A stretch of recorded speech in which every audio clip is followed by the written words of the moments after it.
911. Where is your emergency? I come home, my husband tied up. I cut that duct tape off his face. Oh my God. Oh my God. Okay, man.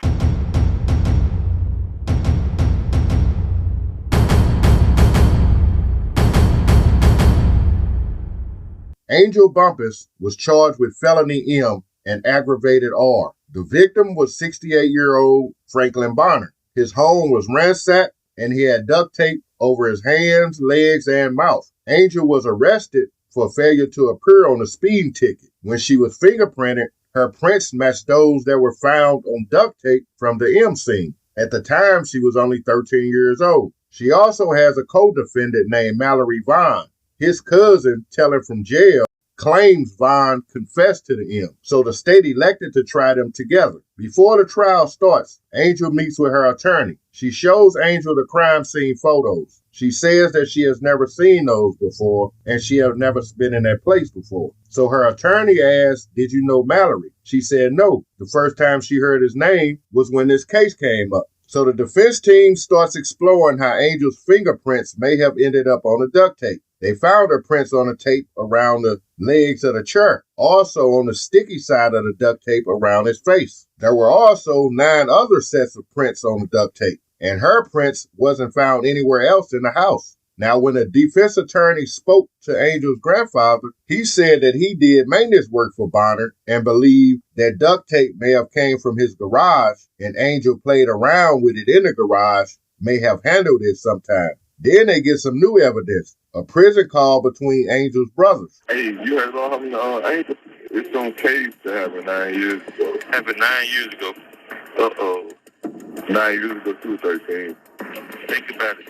Call. So after that, Angel's defense attorney is starting to think maybe someone in her family was involved. So the trial of Angel Bumpass begins. Mallory was tried also. In the opening statements, the prosecution starts by saying Bonner expired because someone put tape over his mouth and nose. That evidence was sent out and examined for prints, and they matched Angel Bumpass. In the defense opening statement, they say there were also 9 other prints that's unidentified, and the state has to prove that Angel went with Mallory to commit this crime. So the prosecution calls its first witness, the victim's wife, Linda. First question was, what time do you think you got home on January 16th, 2009? She said around 5:20. She entered her home and Bonner was on the floor with duct tape all over. Now the prosecution calls its key witness, the forensic science expert who identified Angel prints. He asked her what she looking at in the photo. That is a piece of the duct tape. I developed an identifiable latent print.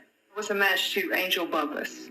And it was on the adhesive side of the duct tape. Now the defense questions her, asks her, do they have the ability to tell when and what time a print was made? She said, no, they do not have the ability to tell that. So the defense asked, did she find Angel's prints anywhere else in Bonner's home? She stated no. Then the defense said there were 9 fingerprints unidentified. Is that correct? She stated that's correct. Now the prosecution calls Carl Fields. He's the original investigator in the case. He was asked, did you examine the caller ID? He said yes. And the last caller was Shirley Bumpass. The prosecution asked, did she tell you that she called Bonner? He said yes. She said she was trying to get some loud. Now the prosecution calls Angel's grandmother, Shirley Bumpass. Asked her, do she recall the detective coming to you the day after the M? She said she guessed it was the day after, but she thought it was later. The prosecution asked, do you recall telling them that you went to Bonner's residence? She said no. Then he asked, do you recall that you purchased loud from Bonner on that day? She said no. So now they have statements from Shirley. Now the prosecution calls the final witness, a federal inmate convicted of armed R. The first question was, you stated Mallory Vaughn told you that he was going to rob Bonner. He said yes. He stated Vaughn also told him that he had taped Bonner up. So the prosecution rests. The defense called Angel's grandfather to the stand. He asked him, do you normally keep duct tape in your garage? He said yes. He had duct tape inside out, and he would throw it to her and she would catch it. And she couldn't put it down that way, so it kept her busy. He said he did maintenance work for Bonner and could have left the tape over there. I rolled duct tape inside out and throw it to her. She catch it, she could put it down and kept her busy.